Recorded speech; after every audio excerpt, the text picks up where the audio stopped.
Okay, call the order and we'll start with the Pledge of Allegiance.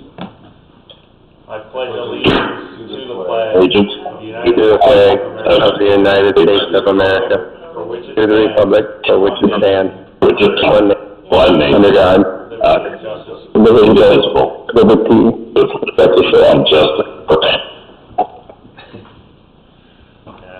And forgive me if I sound a little distracted because I'm actually listening to the live stream through my hearing aids it goes in my ears, so that 30-second delay kind of can mess me up. It makes it odd. Yes. Anyway, thank you all for attending again. As I had issued earlier, the 5 other school board members can hear all of us, and they hear us actually live, not delayed through the live stream, but they hear us talking live, so they can interact with us remotely due to this unique situation that we're in.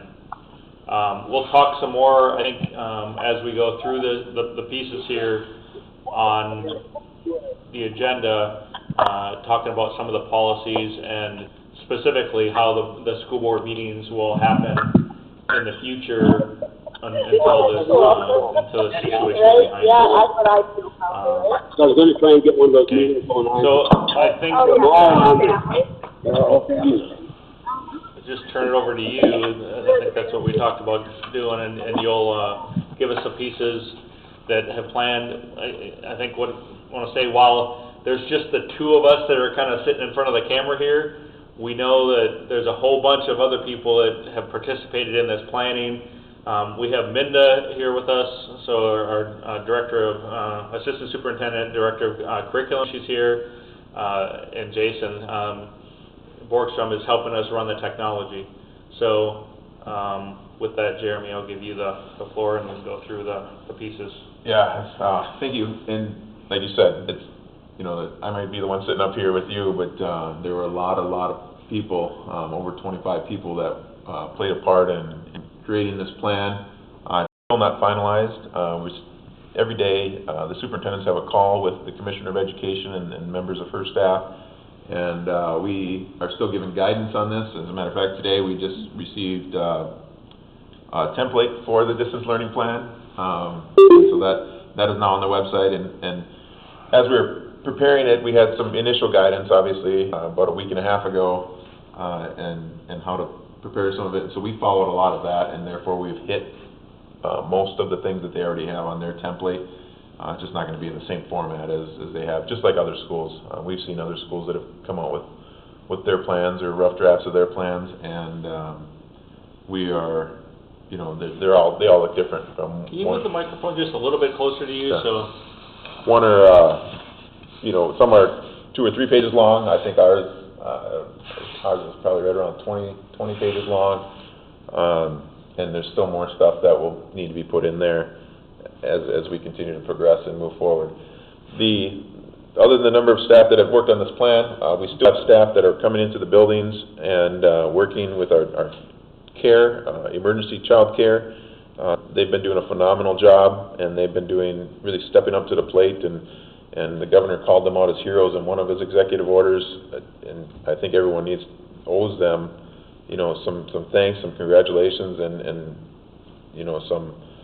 any type of praise that you've got for those people, because they are coming in. And one of the things in the newer executive orders that came out yesterday from the governor, those people who are caring for emergency workers are moved into the priority list of a few different groups where they're expedited to COVID-19 testing if they have symptoms and things like that. So they've been moved to the forefront for that, and like I said, they've really sacrificed, and they've done a nice job of making sure we have care for emergency workers so that they're able to be in the hospitals and out in the streets as far as police officers and emergency and first responders and all of those people, so they're able to continue to do their jobs.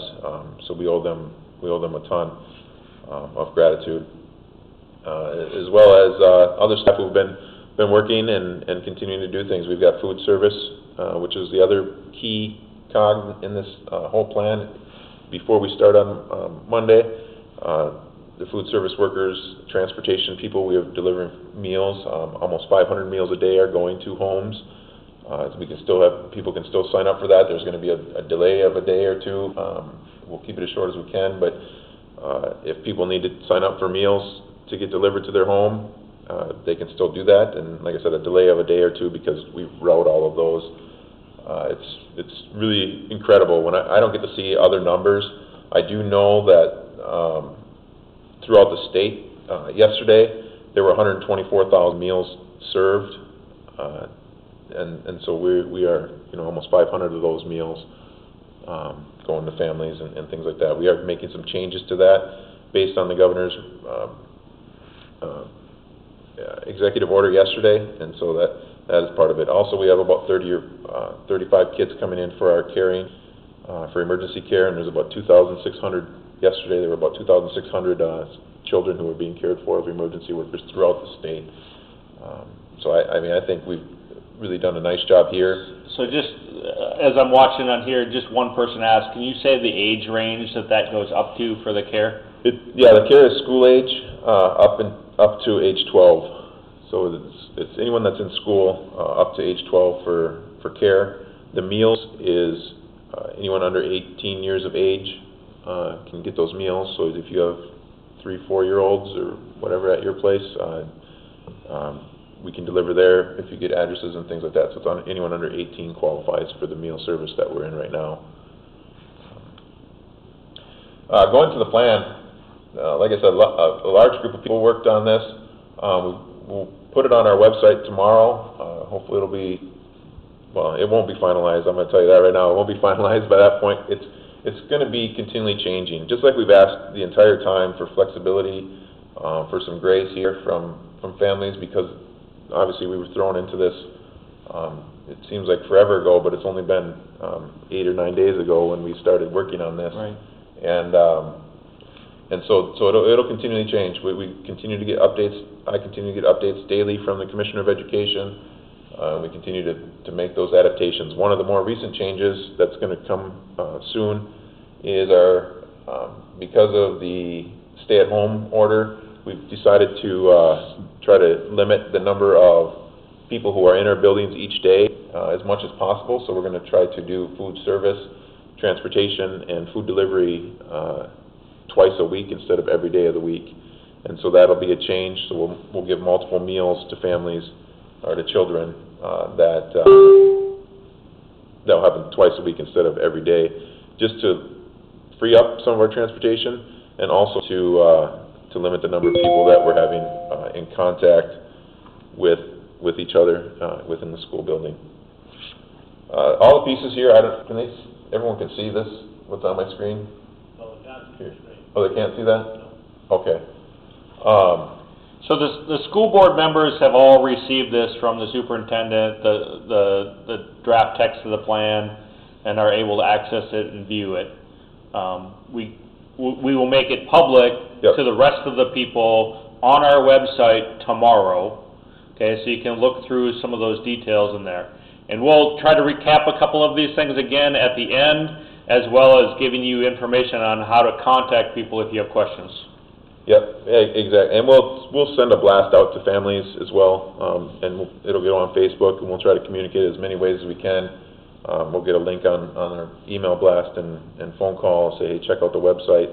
The distance learning plan is on there. We encourage everyone to check back often because it will change. So some of the things that are on there are assessment. I'll just start at the top. Assessment, what we have for assessment is we received final word today on my 4:30 phone call with the commissioner that MCA tests are canceled from when we have school going forward. We need to get materials back to them, and we've asked for the waiver, and they are telling us that the waiver is going to get approved. It has not been approved, but it is going to get approved. So MCA testing is in that portion. Attendance, how we are going to take attendance is the requirement was it has to be reciprocal from teacher to home or from some school staff member to home. And so we're working with paraprofessionals and teaching staff, whether it's sending out a Google assignment and then getting that correspondence back from students, whether it's an email, Students who do not respond to their work will get a follow-up, some type of follow-up, whether it's a call or email, and we'll make contact with families to make sure that first the student is safe, and secondly that they're getting the work that they need to get to be productive. So I know one of the questions that's out there is that we've identified, we'd sent the survey out about the number of people that have access to the internet.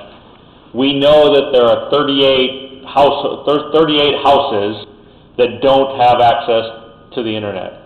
And we're working around the solution for that. Yep, and I think there's a few more than that when we've recalculated some of those. So we're still gathering some of that information, but we are working on solutions. I've talked to the city, Greg Brzezinski at the city, to see what they can do to help us out with that. We're working with Palmer Wireless and Arvig to see how they can help us out and mapping, whether we can get clusters. We can identify like areas where there's a group of students that need access, and we're going to try to figure out ways around that. Our goal is to get that number as small as possible. I don't think we're going to be able to get everyone internet access, but it's to get that number as small as possible, and then we need to figure out solutions for the remaining students so that they can continue to learn and be educated. Whether that means, getting them access to the school, coming into the school parking lot even. We've got transportation available once that opens up and we can get numbers back, following April 7th or what, the deadline that we have for the governor is it April 10th? Yeah, April 10th. And being able to transport students that way might open up some more things. But our goal is every student, every day, and having equal opportunities for all students. And so that's what we're going to do. And we've got staff that will need to do check-ins on those people, on those students that are unable to have internet access, or we can deliver goods, materials to them, those types of things. So we've got some safety nets in there for those students and follow-ups and things like that.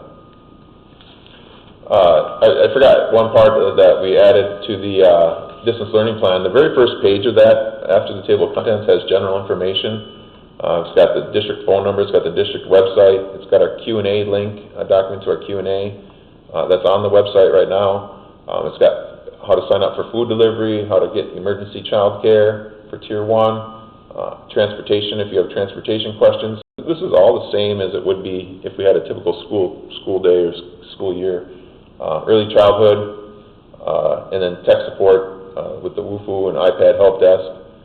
And that looks like it has either hyperlinks for the email to the person that needs that, or a phone number for you to call.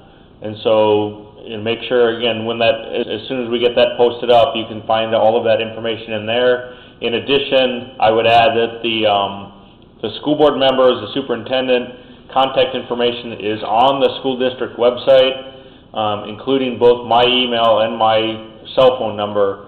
So if for some reason you can't find any other path to get the information, those are always available to you.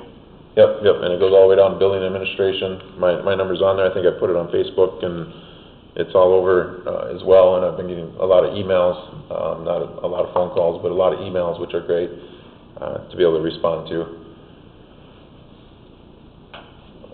Attendance secretaries as well are going to be the same. So if your child is ill or is unable to get their work or something like that, they can also call attendance secretaries if the student is not able to respond or get to their information. They can call them in and sick, or if you go on vacation or whatever, if you happen to leave, those type of things are still excused. And Amy, and I'm sure other people have the question about what time do the students need to check in by.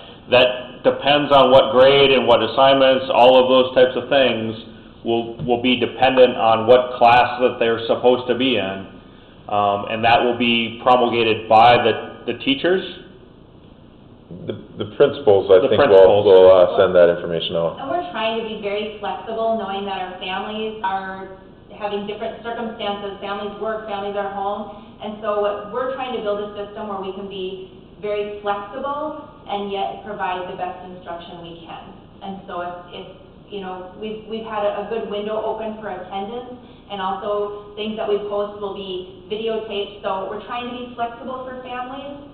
So if they have questions, definitely call us and we'll work with them. Yeah, I knew Jason was gonna come out with a microphone for Minda to talk. I can repeat, or unless Go you ahead. want to. Yeah, the principals will contact or share that information, but we're gonna be flexible with all families.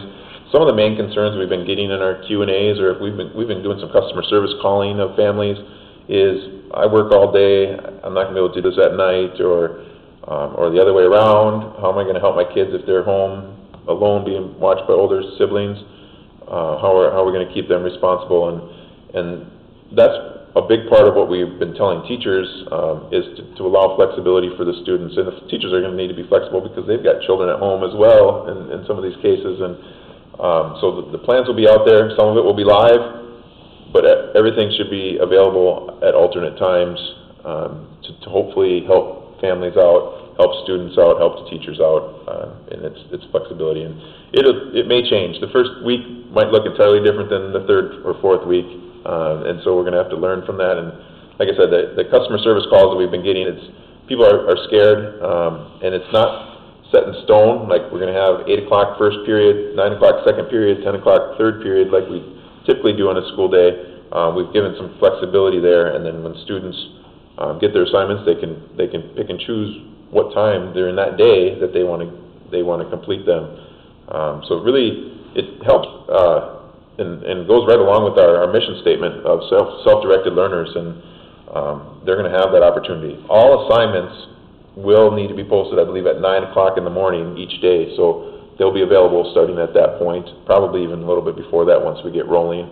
But for sure, all teachers are expected to have their assignments posted by 9 o'clock each day, so then families can create their own schedule around that, and hopefully that flexibility helps them out. Yeah, and I guess I would just also reiterate what you heard the governor say on his call today, and the director from MDE, the Minnesota Department of Education, talked about that this is not shifting teaching or teaching responsibilities or anything like that to the parents.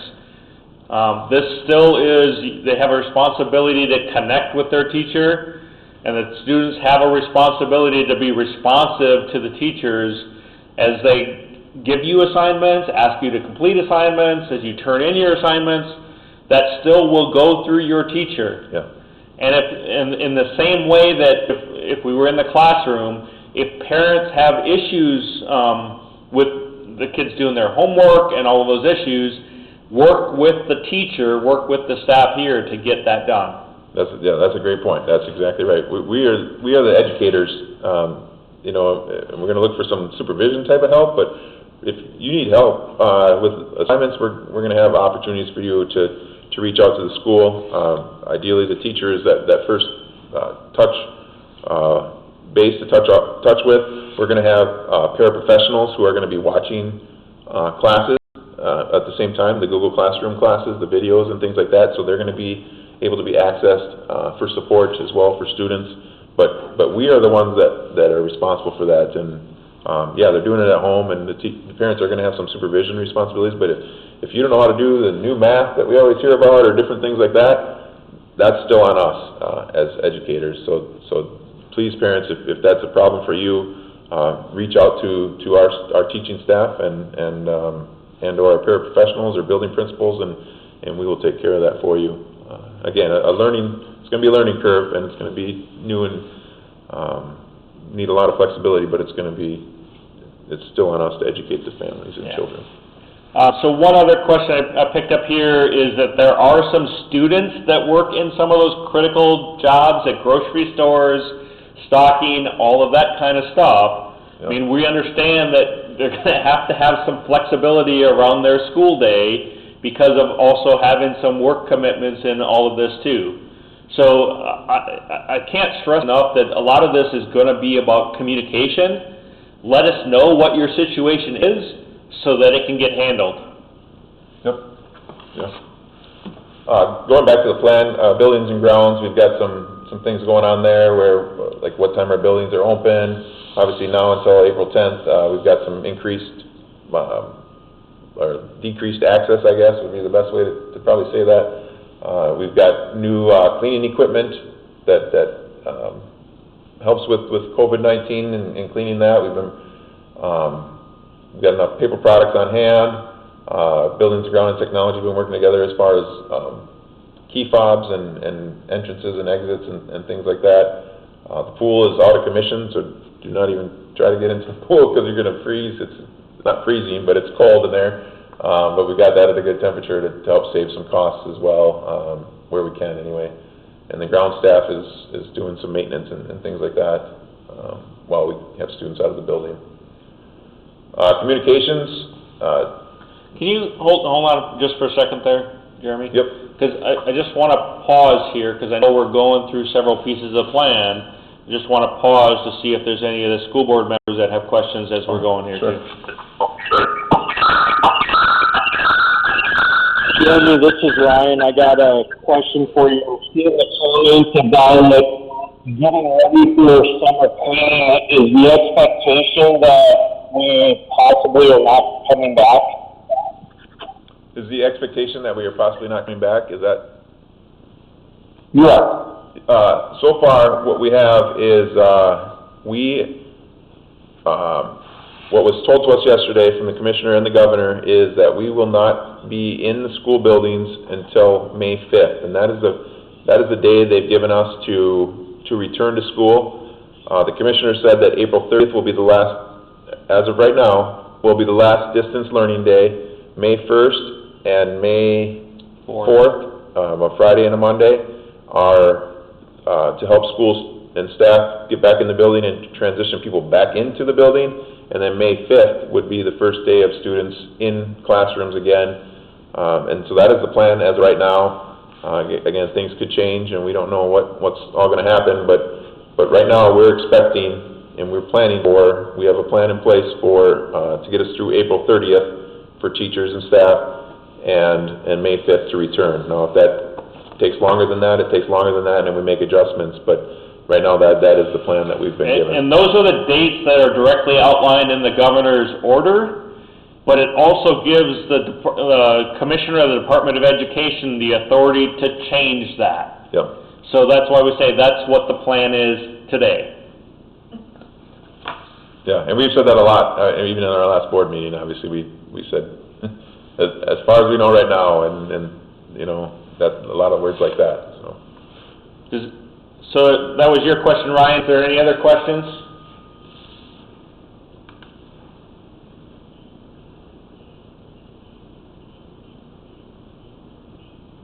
Okay, we're going to take silence as moving on.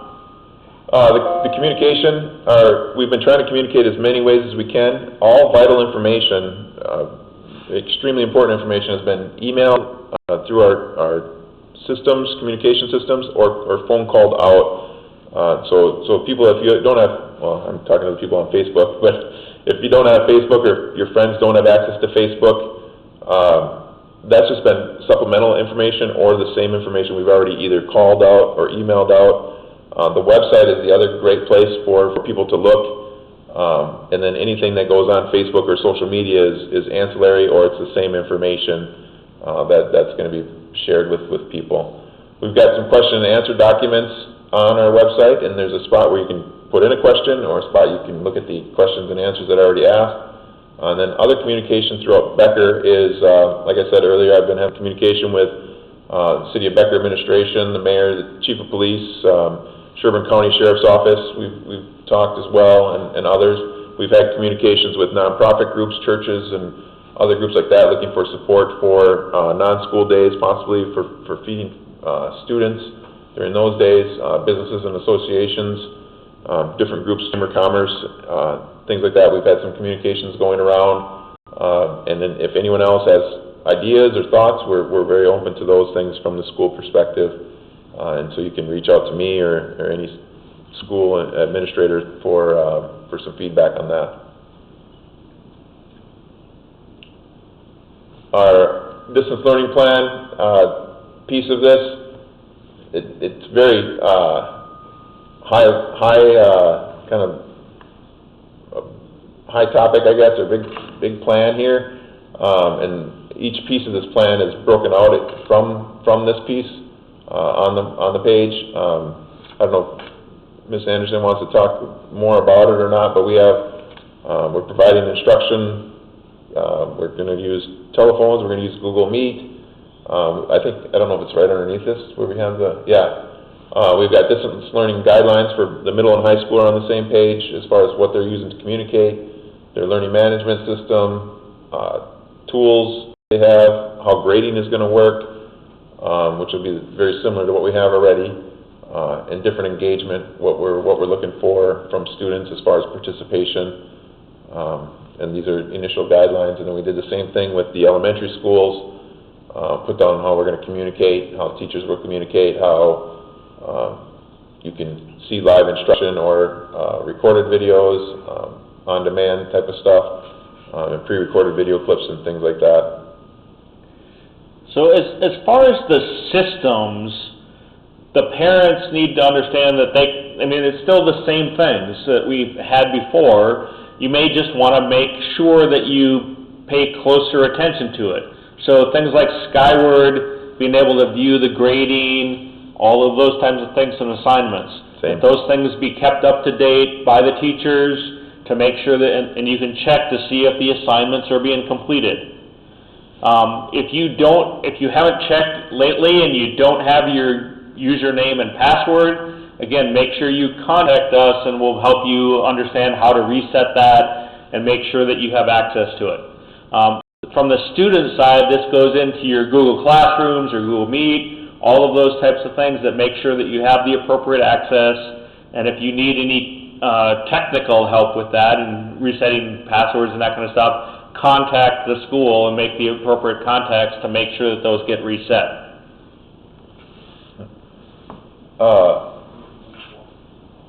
And we have the WUFU form for tech help. That's the same as what would happen when we were in regular school. So all those same pieces are still in place. They're just going to be done from home. I believe our tech department can take over iPads and things like that are school-owned to help troubleshoot some things. We're going to do pick up and drop off if we have issues with those.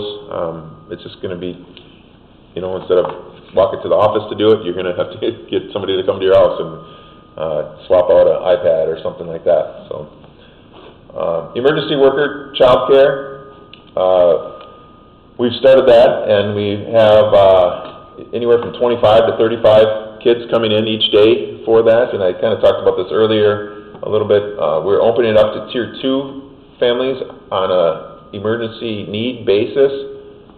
Tier 2 workers is a long list, because I'm not even going to try to go through the list, but will be a link on this, and you will see that, and I believe that was shared out as well earlier, and our Michelle Peacock from Community Ed is leading the emergency care program, and so she shared that out on emails and things like that I've seen. So they are provided lunch, just like the kids that get it delivered to them. We have a district nurse on staff.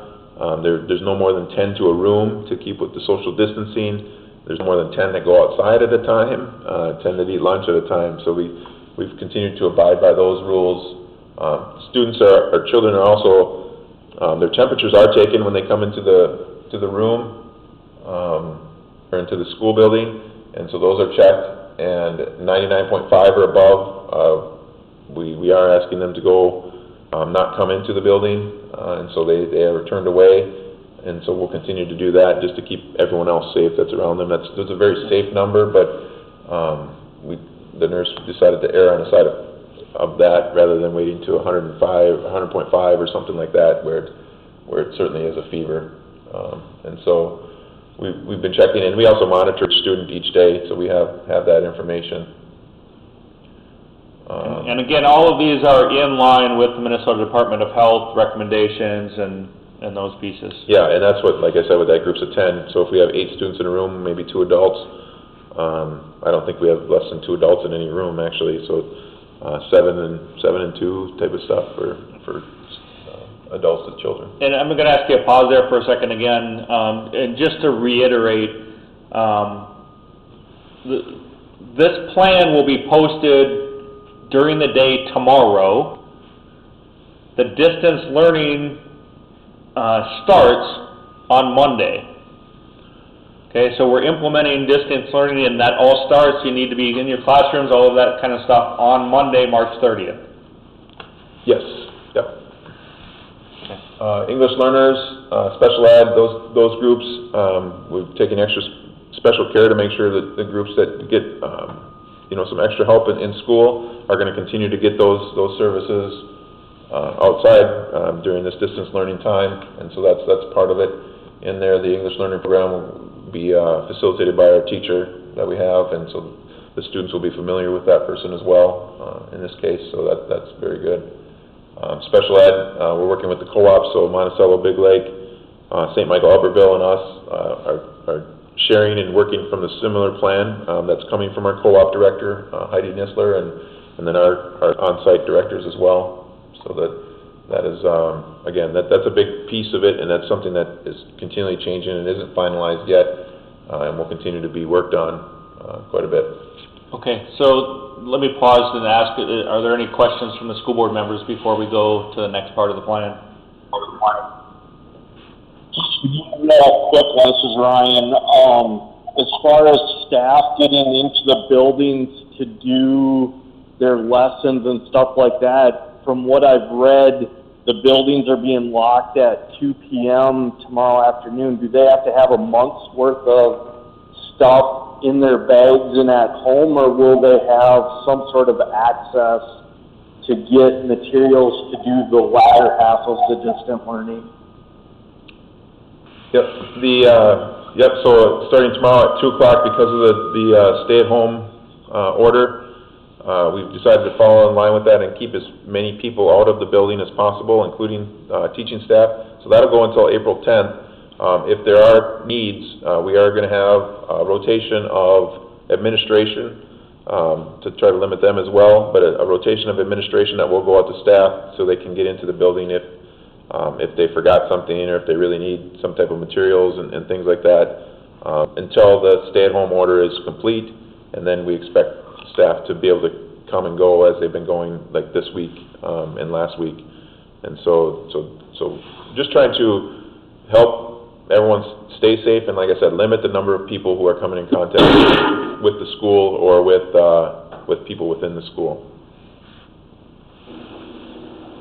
Okay, is there a time period where, I don't know, parents or kids can count on being able to talk to their teachers? I mean, this is not we're not going to 24-hour education here, but typically have some sort of an office hours or time period that the teachers will be available? Yeah, do you know that off the top of your head, Minda? I'm bringing it up. So from, like I said, assignments will be posted at 9 o'clock on our teacher expectations document, from 9 to 11:30, and from noon to 2, teachers will be available. So that 9 to 2 time, they should have pretty good response rates during that time for families, with a lunch break in there as well. But so 9 a.m. to 2 p.m. should be is generally the time period we can count on should have a pretty good response from teachers via email or however they're communicating. Yep, but as we said earlier, we're trying to give some flexibility to teachers as well. We have stuff scheduled from 7:30 to 3 every day, whether it's 7:30 to 9 is PLC meetings as needed, that type of stuff. Then 9 to 2 is that instructional time, and then 2 to 3 is their prep time, which even in a regular building, teachers are open to students coming in during prep time to make up tests or get questions answered and things like that. So we'd expect that to be very similar to a normal school day, and teachers will, in some cases, if they're doing stuff during the school day, they have the flexibility to answer questions and things like that later on. But they also have to understand, and they've been told this, and they do understand this, that there was going to be a delay in responses. So if you wait till 3:30 or 4 o'clock to respond to a student, the student is off for the day, they might not get back on until 11 tomorrow, and then if the teacher waits again till 3 or 4 or whatever to respond, we've told them to be flexible with that, and they respond very well to that flexibility. I'm just gonna stop also and ask the school board members, if you're not actually talking, can you guys go ahead and mute your line, because we heard somebody cough, and and if you say anything or move papers, sometimes we hear the scrapes, so, thank you. The next piece, I don't think I've talked about yet, the food service plan. Again, that one was a big change today after the executive order yesterday, and we're looking at the possibility of doing Tuesday and Friday deliveries. The Tuesday one would be the Tuesday, Wednesday, Thursday meals. The Friday would be the Friday, Monday meals. And as I mentioned earlier, we're also working with some groups in the community, some nonprofits in the community, to see if we can get some meals for those that need it over the weekends or non-school days, such as April 10th and April 13th, around the Easter holiday.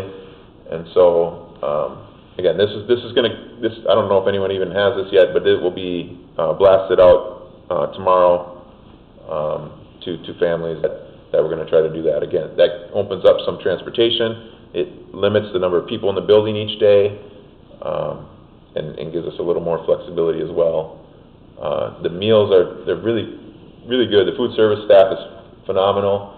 They're going to have directions taped to each grocery bag, and it's going to say things like, be sure to put the yogurt in the fridge, or this part of the meal goes with this part for this day, and then this part goes with this part to make a meal the next day. And so really it's going to be recipes, and I think it goes right to our mission statement again, where we're preparing self-directed learners. Whether you're a 5, 6, 7-year-old or a 14, 15, 16-year-old, you're going to have to follow those steps to feed yourself, really. And I think it's a good opportunity for them to take some ownership, the students, and some responsibility to make sure that they, ration their foods. They don't eat all the peanut butter and jelly sandwiches the first day, or the salad the first day, or whatever it is, and spread it out over those 3 days as they're directed from that document. And then it will still go to obviously our emergency care workers will still receive their meals. And first week we're going to work on some transitioning, because Miss Anderson and myself were here last Friday when we didn't have school, but we were able to get some meals to some people. I don't know if we were supposed to do that or not, but we took food and got it to them, and because they were driving up. But I don't know if they missed the announcement or whatever it was, but I asked for the kitchen staff to have some flexibility and anticipate that some people aren't going to understand that they're only getting Tuesday and Friday deliveries, so they should be available for some as-needed meals for families as well. Do we just leave the meals there, or do they actually have to get handed off to somebody?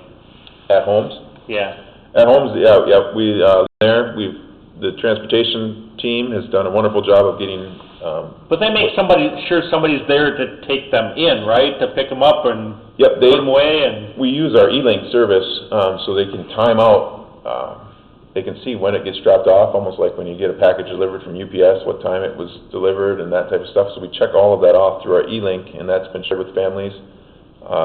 We also have communicated with families, like some of them have coolers that are in the back of the house, and that's where they want their food.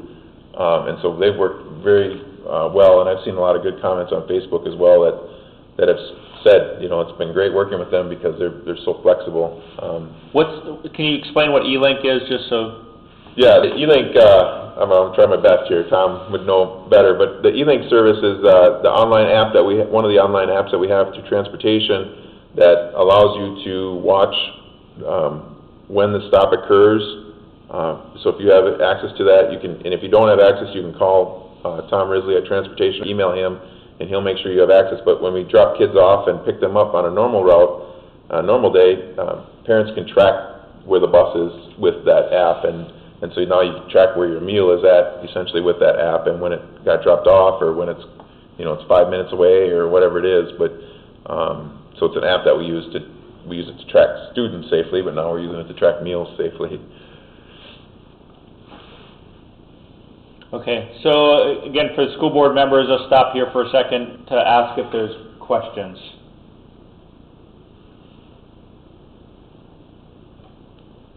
I have none.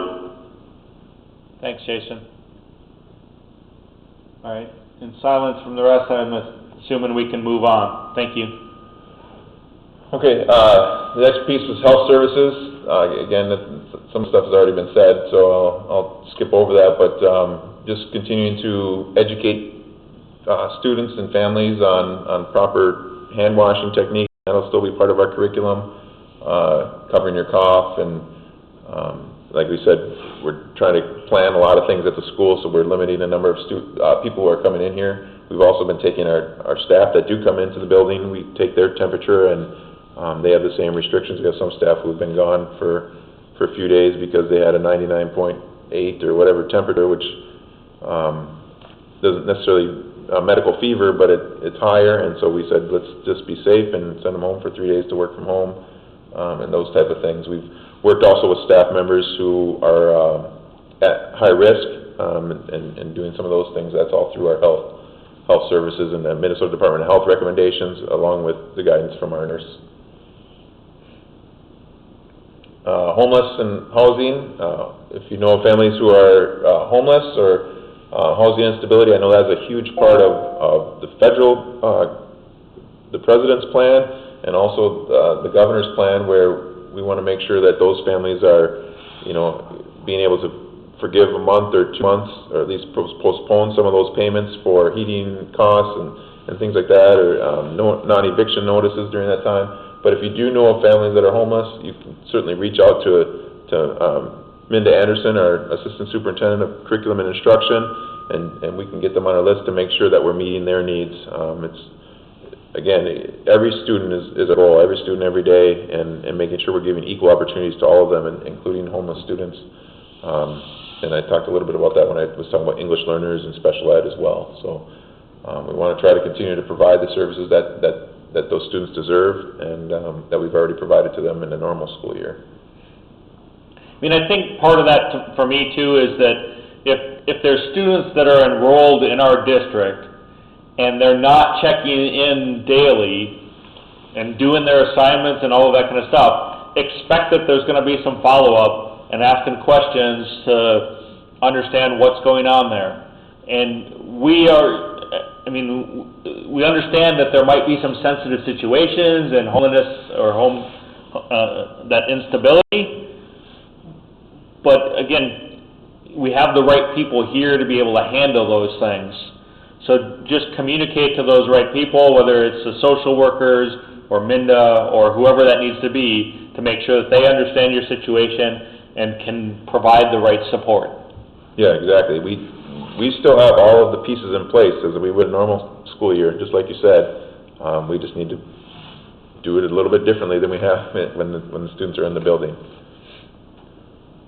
Transportation, again, I talked a lot about this already, but they're putting on over 200 miles a day, nearly 500 meals, lunch and breakfast to students, and they're using the vans and the E-Link service that we just talked about a little bit ago. They're going to do some material delivery for students who don't have internet access. They're continuing to disinfect and keeping social distancing within their vehicles. They do have two people in each vehicle, one for delivery and one to drive, and then other staff are continuing to clean and do things like that to keep those vehicles safe and disinfected. And that's the plan we have right now. And like I said, we'll compare it to the template that we received just a little bit ago from the Department of Ed, but that covers, again, we were trying to get every single student the same care we would give them if they were in the building. It's going to look a little different. We're open to ideas and thoughts, and if there's some troubles or things like that you are seeing at home from families, we're open to those, and we're going to continue to work with them just like we would if we were in the building with the students. So I think I get how we can do much of the classwork, right? The reading, writing, arithmetic, that kind of stuff, and that kind of learning. What about the kids that have the industrial arts of, welding and other shop classes, that kind of stuff? I'm assuming we have some specific plans for that group. The teachers, I don't know if you want to talk a little bit about this, but the teachers are teachers for a reason, and they have some really good background in the 4-year degrees and masters and different things like that. We're actually going to be really creative in some of those instances like that. You might have some more specifics, Ms. Anderson, with the microphone. So I'm going to hand it off to you to kind of talk a little more about this. But yeah, we every student, every class, every day. And you're right. One of the things we challenged our teachers was to be creative. This is a time when we can really be creative. Of course, our staff and our students, their social, emotional, academic, physical health is the most important thing to us. So that's what we're really focusing on. But then when it comes to our high-level learning, our teachers get to really be creative during this time. Our shop teachers are stepping it up for this. They're using some resources that are available to them. Some of the companies across America are giving us free resources during this time. So they're able to use some really neat, one of our classes has always used something called Tooling U, and now we're going to expand that into some more of our classes. But some of these classes, in fact, all of our teachers are really developing some really creative lessons for our kids, and I think this is an opportunity for us to try some things that maybe we wouldn't have under we have to cover everything when we're teaching in our classrooms. So teachers will definitely be communicating out their plans, and so I think we're going to see some really neat things happen. Great, thank you, Minda. You know, in addition to that, I've reached out to some area superintendents, and this is one of the changes I think that has started already in education, but this may be speeded up a little bit in some of that collaboration. So we've got some teachers who might be the only teacher of that subject in our building.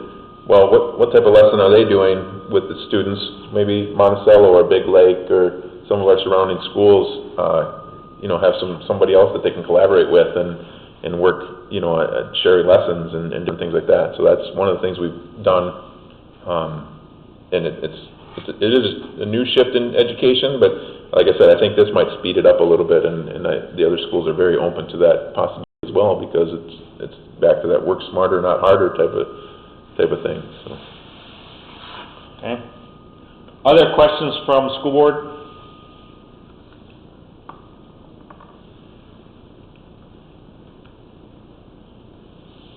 I'm sure if you all were sitting here, you'd all be kind of shaking your head that you're all good, right? I'm good.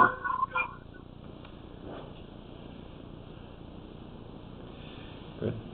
Okay. I was just going to say, I think I said this last Monday or when we met last time. Becker Public Schools is in a very, very good spot. One thing is we've had the last 7 days, and then tomorrow will be the 8th day to plan for this.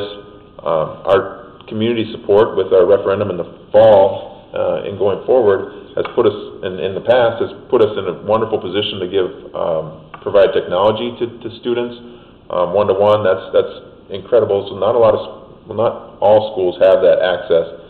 We need to continue to work on getting internet for families that don't have it, but just the devices themselves is a huge leap above the rest. We have wonderful staff, and we've shown that through our test scores in the past and the commitment we have as a community. This is a lot of people are asking me like, how do you like Becker type of thing, because of this entire year has been one thing after another essentially, and but the best thing about that is, and I can respond to people, is that the community is so strong and so supportive, and I think that's going to continue to be a big piece of this going forward, where we're going to get some feedback from the community. I encourage everyone to stay positive in that feedback so we can continue to improve, but we've had wonderful support throughout that has either allowed us to be one of the leaders in this distance learning plan, or support in the past that has prepared our students and children to be prepared for something like this. And I think that, again, I want to be clear. I mean, not everybody learns the same way. Not everybody's going to be able to follow all these lessons online, and there may be some additional difficulties. And some of the kids that have had problems up to this point might be those at-risk pieces. You have to communicate to your teacher and make sure that we get the right people involved to resolve the situation so that we can learn effectively. Right, is what I'm kind of taking, and I see both Minda and Jeremy, you're nodding at me. So keep that in mind. So communicate to the teacher, communicate to the counselors, communicate to the social workers. again, I think you talked about the special ed piece and all that kind of stuff, that we're gonna have to, still involve the same people, the paras and all of those people that are normally involved in their education. Although they might not be in the building, we're still involved in their education. Okay? And as you're looking for questions, just the people that are on Facebook listening, just keep in mind there's more stuff that's coming out. We haven't talked about activities. We haven't talked about, some of the events, whether it's prom or graduation and those are still up in the air. State High School League is giving some guidance for activities, and the conference ADs are talking about that stuff. There's a lot of stuff that I get that we didn't even talk about tonight that's still up in the air, and we're still working on a lot of those things. So if you just give us a little bit of grace here, and we'll try to finalize those as soon as possible and get the right decisions out there. But it's going to be tough, and we're going to do a lot of communication between school districts and the Department of Ed and the Governor's Office from information going forward, because as of right now, all we know is we have distance learning starting Monday, going until April 30th, and we're going to be back in the classrooms on May 5th. And so that hopefully works out, and we can really start to plan for that, but who knows? And the innovation will happen. Hold on a second. Is So there a the innovation follow-up there that's for going band, to happen? choir, and those types of things. I've A already week seen into a lot this, of stuff when online, they're out of the people, district? doing music together and those types of things, that collaboration and those opportunities. So, I'm sorry I interrupted. I think it was Ryan. Was that you? Yeah, sorry, I didn't realize you were gonna talk. Is there going to be a follow-up a week into this to give people an update as to how distant learning is working and give an opportunity as to what's happening? A follow-up to see how distance learning is working and give people an opportunity to say what's happening in about a week? Yep. Yeah, we're going to continue to follow up. Like I said, this week we had some paraprofessionals calling families, just touching base with them, saying what are your concerns, or what types of things are going on, or what are your needs. We're going to continue to provide that, through a variety of services, whether it's an online form with feedback or it's phone calling out to those people. One of the posts we put on Facebook as a district earlier was, what would you like to see? And I think that's part of involving that community in that entire thing. And we're going to, as we move forward in this, we may take days and say, all right, let's have the kids teach us how they would change a tire, or how they would bake a cake, or how they would balance a checkbook, and some of those life skills type of things. We may just pull days out because we don't have the days of testing that are, we've got extra days essentially in there now for some of that, so that we can focus on some of those, or having a non-digital day, is some of the things we talked about. Now, we don't know that for sure yet, but if things go as well as we think they are going to go, those are opportunities that we have out there to try to be really, really creative on certain days. And we'll talk about this in a little bit, but I think we still have our regular school board meeting on April 6th, would be our next school board meeting. So you can certainly see that as updates. Again, the questions and answers that are on our website is being updated and maintained. As we receive the feedback and stuff, we continue to update that and communicate your questions as we go along.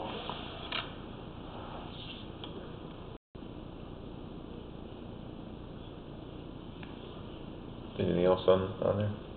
Any other questions out there?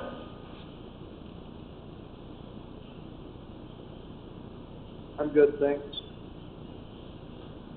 Take a silence as being no. If you have some, then you can go ahead and interrupt me or kind of talk about some of the pieces. The next agenda item that I had outlined has to do with policies. And I know, one of the things we talked about at our emergency board meeting and that kind of stuff, and wanted to carry it over to this, was that we needed to exercise, at least potentially exercise some that flexibility in our policies. So I think, Jeremy, both you and I have taken a look at several of the policies, and there's a particular one that I wanted to highlight because make sure people are aware, as people have their iPads at home and stuff like that, that still is district property. we still have the ability to exercise control over those devices and monitor what they're being used for and all of that type of stuff. So I want to put some of the, the parents in mind, especially if they have younger kids and that kind of stuff and they don't know what's going on. We can certainly follow through with those devices to make sure that we understand what they've been used for and all of that kind of stuff. And our internet policy does still adequately govern all of those pieces, so there's no real changes, and as I've looked at all of the other policies, I haven't seen any other changes necessary.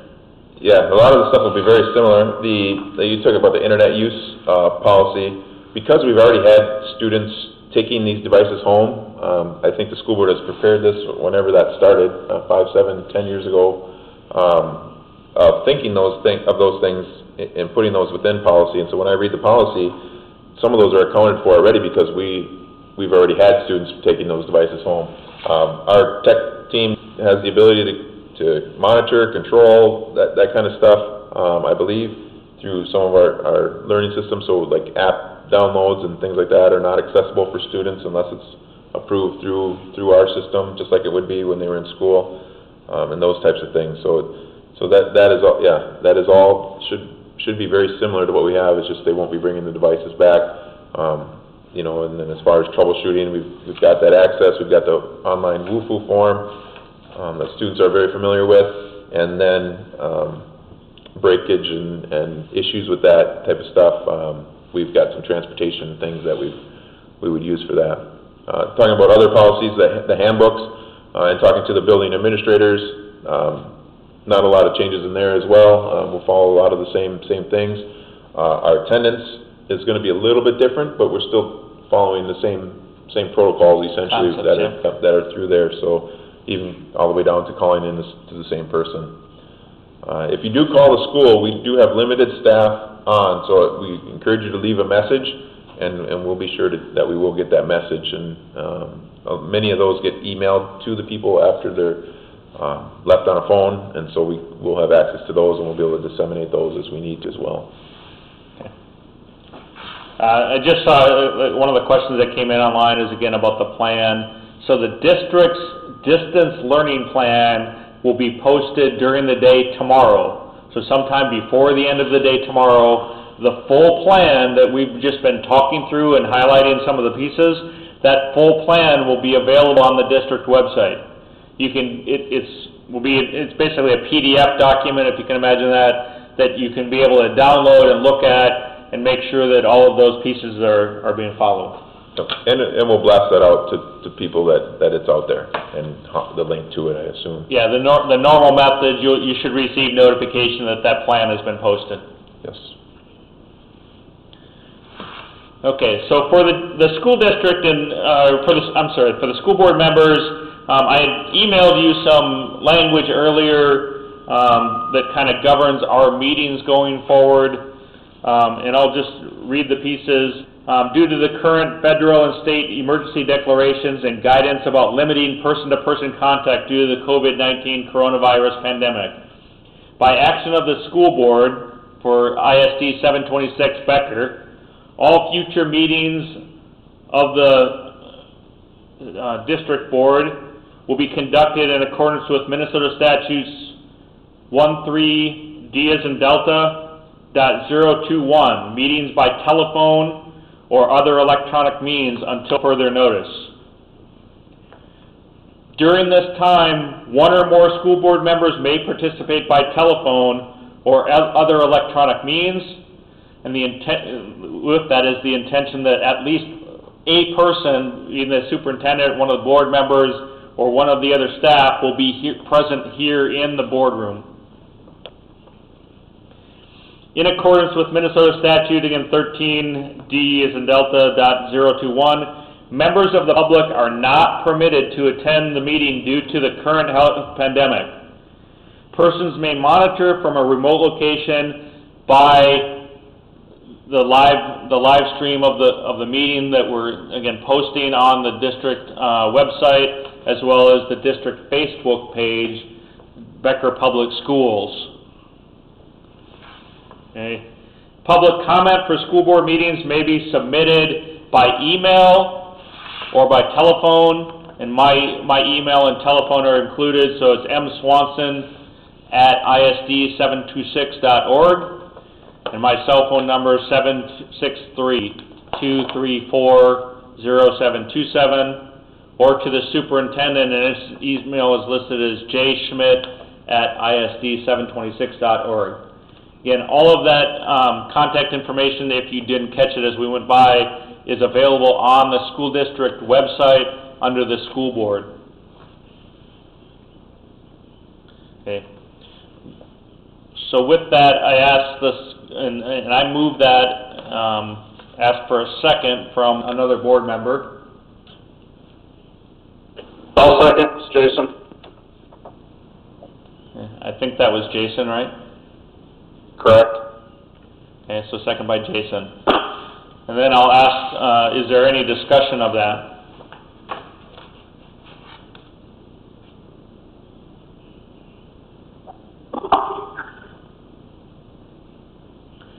Hearing none, I'll ask by roll call vote, the persons in favor and, or opposed. So if you can just say, and we'll go down the line here. So Lori?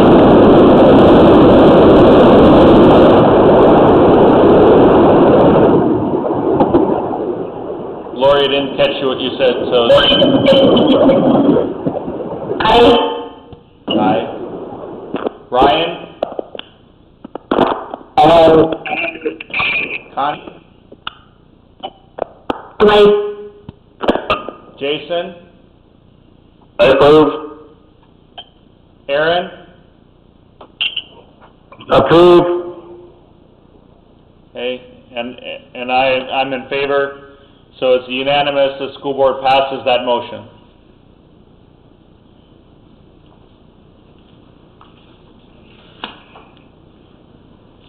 I think that's all we had on our agenda, correct? Yep, that's all I had, yeah. All right, any other questions or business for the school board? Mark, Yeah, I would just like to thank Jason for coming in and setting this up so we can all meet via telephone. thanks, Aaron. Jason is saying his thanks through the window over on the side there, that he appreciates the thanks.